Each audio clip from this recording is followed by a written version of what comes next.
आपने अभी अभी कोई नई दुकान या स्टोर खोला है या फिर आपकी दुकान को खोले हुए या स्टोर को खोले हुए 1 साल से ऊपर का भी समय हो चुका है और फिर भी आपके पास में ग्राहक नहीं आ रहे हैं, तो आपको घबराने की जरा भी जरूरत नहीं है। वैसे तो दुकान में ग्राहक को बुलाने का कोई भी मंत्र नहीं होता है, बल्कि कुछ मार्केटिंग स्किल होते हैं जिन्हें आपको सीखने की जरूरत है। जिसमें आपको सबसे पहले ये समझने की जरूरत है कि भारत की जनसंख्या बहुत ज्यादा है, इसलिए मार्केट में कंपटीशन भी ज्यादा है। तो आज हम आपको वो सभी तरीके बताएंगे जिनकी मदद से ग्राहक आपकी दुकान पर खींचा चला आएगा।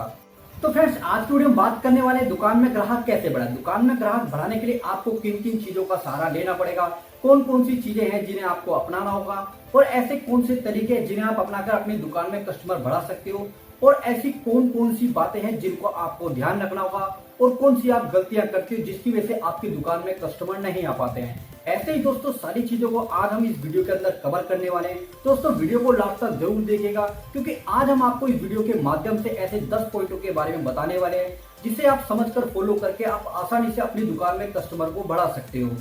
हेलो एंड वेलकम फ्रेंड, कैसे हो आप सब। स्वागत है आपका अपने यूट्यूब चैनल। मैं हूं आपका दोस्त प्रदीप। साथ ही दोस्तों इसी तरह एजुकेशन से रिलेटेड वीडियोस को देखने के लिए चैनल को सब्सक्राइब करके साथ में आने वाले दोस्तों बेल आइकन को जरूर प्रेस कर दें। साथ ही दोस्तों अगर आप हमारे चैनल पे नए हो, चैनल आपने अभी तक सब्सक्राइब नहीं किया है, तो जल्दी से दोस्तों चैनल को सब्सक्राइब करके साथ में आने वाले दोस्तों बेल आइकन को जरूर प्रेस कर दें। पॉइंट नंबर 1, क्या आपकी दुकान सही लोकेशन पर है। तो दुकान की लोकेशन बहुत ज्यादा मायने रखती है, इसलिए सबसे पहले तो आप ये पता करें कि क्या आपकी दुकान उस जगह पर स्टार्ट की है जहां पर वो लोग भी आते हैं जिनको आपका सामान खरीदना है। जैसे कि उदाहरण के तौर पर अगर आप कपड़ों की दुकान खोलते हैं तो आपको कपड़ा बाजार में दुकान खोलनी चाहिए, ना कि उन दुकानों की भी जहां पर सिर्फ किताबें बिकती है। तो इस चीज का दोस्तों आपको ध्यान रखना है। पॉइंट नंबर 2, अपनी दुकान के लिए मार्केटिंग। तो सबसे पहले तो दोस्तों आपको ये ध्यान देना होगा कि आपकी दुकान के बारे में लोग जानते भी है कि नहीं, क्योंकि मार्केट में दोस्तों एक ही सामान की कई सारी दुकानें होती हैं। इसलिए दोस्तों आपको लोगों को अपनी दुकान के बारे में बताने के लिए अखबार, सोशल मीडिया या फिर किसी और तरीके का सहारा ले सकते हैं। जैसे कि मेरी कॉलोनी में एक जेंट्स शूज की दुकान है, उस दुकान के मालिक ने फेसबुक पर अपनी दुकान के नाम से एक पेज बना रखा है। जब भी उसके पास दोस्तों कोई नया डिजाइन या ब्रांड शूज आता है तो वो उसकी फेसबुक पर फोटो डाल देता है, जिससे कि कुछ ही दिनों में उसके सारे वो शूज बिक जाते हैं। क्योंकि हमारे एरिया के सभी लड़के उसके फेसबुक पेज को रोज देखते हैं, क्योंकि सभी में नए फैशन के शूज खरीदने की होड़ मची रहती है ना कमाल का तरीका। आप भी दोस्तों इसी तरीके का इस्तेमाल कर सकते हैं। पॉइंट नंबर 3, अपनी दुकान को बाहर और अंदर से अच्छा और एट्रैक्टिव बनाएं। तो देखिए दोस्तों, अपनी दुकान या स्टोर को दिखने में आकर्षण बनाएं। दुकान के अंदर की दीवारों का रंग सही होना चाहिए। अगर कहीं से दीवार टूट फूट या रंग खराब हो रखा है तो उसे सही कराएं। साफ सुथरी दुकान ग्राहक को अपनी तरफ एट्रैक्टिव करती है। दुकान में ग्राहक कैसे बढ़ाएं, इसके लिए आपको दुकान के बाहर भी साफ सफाई होनी चाहिए। कोई भी व्यक्ति दोस्तों बदबूदार या गंदगी जगह पर जाना पसंद नहीं करता है, इसलिए आप अपनी दुकान में अच्छी खुशबू वाली धूप या इत्र का इस्तेमाल करेंगे तो ये भी ग्राहकों के लिए काफी ज्यादा अच्छा होगा। पॉइंट नंबर 4, अब दोस्तों यहाँ पे बात करें तो आपको अपनी दुकान में ज्यादा वैरायटी का सामान रखना होगा।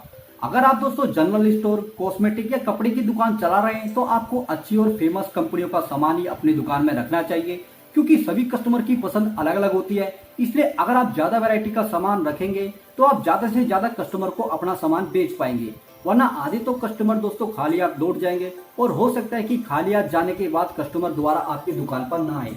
तो इस चीज का दोस्तों आपको खास ध्यान रखना है। पॉइंट नंबर 5, दुकान में हमेशा नया माल रखें। तो मार्केट में हमेशा ट्रेंड महीने के अंदर चेंज होता रहता है, इसलिए आप जिस चीज की दुकान चला रहे हैं उससे जुड़ी कोई भी नई चीज मार्केट में आती है तो उसका ध्यान रखें। कस्टमर को हमेशा नया सामान दे। अगर आप पुराना सामान गला सड़ा देंगे तो वह दोबारा लौटकर नहीं आएगा।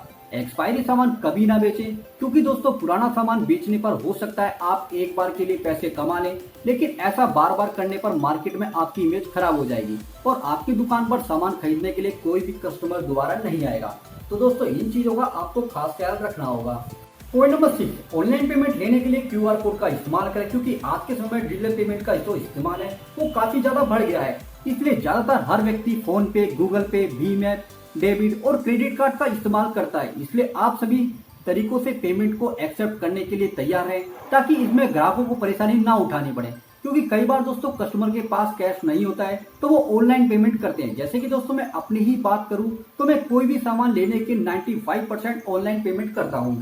पॉइंट नंबर 7, ग्राहक को उसकी पसंद का ही सामान बेचे। तो दोस्तों एक बात को आप हमेशा ध्यान रखिएगा, ग्राहक जो होता है वो भगवान का रूप होता है, इसलिए ग्राहक के साथ कभी भी बेईमानी ना करें।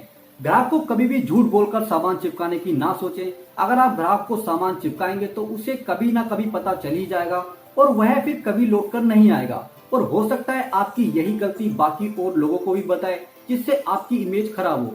क्योंकि अक्सर दुकानदार दोस्तों कस्टमर को सामान बेचने के लिए हर चीज को सही बताकर बेच देता है, तो इस चीज का आपको ध्यान रखना है। ऐसा आपको बिल्कुल भी नहीं करना है। पॉइंट नंबर 1, ग्राहक को सही जानकारी दे, उनसे झूठ ना बोले। क्योंकि दोस्तों कई बार कस्टमर आपकी दुकान पर ऐसे प्रोडक्ट के बारे में सलाह लेने आता है जो आप खुद बेच रहे हैं, लेकिन आपके पास उस कंपनी का सामान नहीं है जो ग्राहक चाहता है, तो उसे आप दूसरी कंपनी का सामान चिपकाने की कोशिश ना करें। अगर ग्राहक आपसे पूछ रहा है कि इसमें से किस कंपनी का सामान अच्छा है, तो आप उसे अपनी जानकारी के हिसाब से सही बात ही बताएं। उससे कहें कि भाई आप जिस कंपनी का सामान खरीदना चाहते हैं वह मेरे पास नहीं है, इसलिए आप उसे उस दुकान का पता भी बताएं जहां से वो सामान खरीद सकता है। यकीन मानिए दोस्तों, अगर आप ऐसा करेंगे तो वो ग्राहक सालों तक जब भी उस रोड से गुजरेगा तो उसे आपका यही नेचर याद रहेगा और हो सकता है कि वह आपका बढ़िया ग्राहक भी बन जाए। पॉइंट नंबर 9, सामान को सही रेट पर बेचें, उन्हें ज्यादा महंगा ना बेचें। क्योंकि दोस्तों मैंने बड़े शहरों में ऐसे कई मार्ट देखे हैं जहां पर सामान नॉर्मल रेट से भी ज्यादा पैसा वसूला जाता है। और ये सही बात है कि मार्ट छोटा माल बनाने के लिए दुकान से ज्यादा स्पेस की जरूरत होती है, उसका किराया भी ज्यादा देना पड़ता है। लेकिन दोस्तों इसका मतलब ये नहीं है कि आप बाजार में सामान का जो रेट है उससे 20 से 50 ज्यादा ले रहे हैं। अगर आप ऐसा करते हैं तो जब ग्राहकों को पता चलेगा तो वो वापस आपके पास लौटकर नहीं आएगा। इसलिए सही दाम पर ही सामान बेचें। दुकान में ग्राहक कैसे बढ़ाएं, इसके लिए जरूरी है कि आप सही कीमत पर ही सामान बेचें। पॉइंट नंबर 10, अब दोस्तों बात करें आखिरी पॉइंट की, तो देखिए दोस्तों छोटे बच्चों के लिए चॉकलेट रखें और पार्किंग के लिए स्पेस। आप किसी तरह की दुकान चलाते होंगे, अगर आप दोस्तों ग्राहक के साथ आने वाले छोटे बच्चों को फ्री में कुछ बांट सकते हैं तो जरूर बांटें। इससे बच्चों के माता पिता का फिर से आपकी दुकान पर लौटने का काफी ज्यादा चांसेस में बढ़ जाते हैं और बच्चे भी फिर दोस्तों हर बार आपकी दुकान पर ही आएंगे। साथ ही दुकान के सामने पार्किंग की जगह रखें। अगर हो सके तो आप अपनी दुकान के आगे कुछ वाहन, मोटरसाइकिल या स्कूटी खड़ी करने की जगह खाली रखें, ताकि जब ग्राहक आपकी दुकान पर आए तो उसे पार्किंग के लिए इधर उधर भटकना ना पड़े। कि दोस्तों ज्यादातर व्यक्ति उस दुकानों पर जाने से बचते हैं जहां पार्किंग की जगह नहीं होती है। इसलिए आप इस बात का खास ध्यान रखें कि आपके पास आने वाले ग्राहकों को पार्किंग के लिए परेशानी ना उठानी पड़े। तो फ्रेंड्स ये थे जरूरी पॉइंट जिन्हें आप फॉलो करके अपनी दुकान पर कस्टमर बढ़ा सकते हो। तो दोस्तों उम्मीद है आपको ये जानकारी पसंद आई होगी। तो दोस्तों वीडियो आपको अच्छी लगी तो वीडियो को लाइक करके चैनल को सब्सक्राइब जरूर कर दीजिएगा। हम मिलते हैं आपको फिर नेक्स्ट वीडियो में नेक्स्ट टॉपिक के साथ में। जब तक के लिए अपना ख्याल रखिएगा, अच्छे रहिएगा। जय हिंद।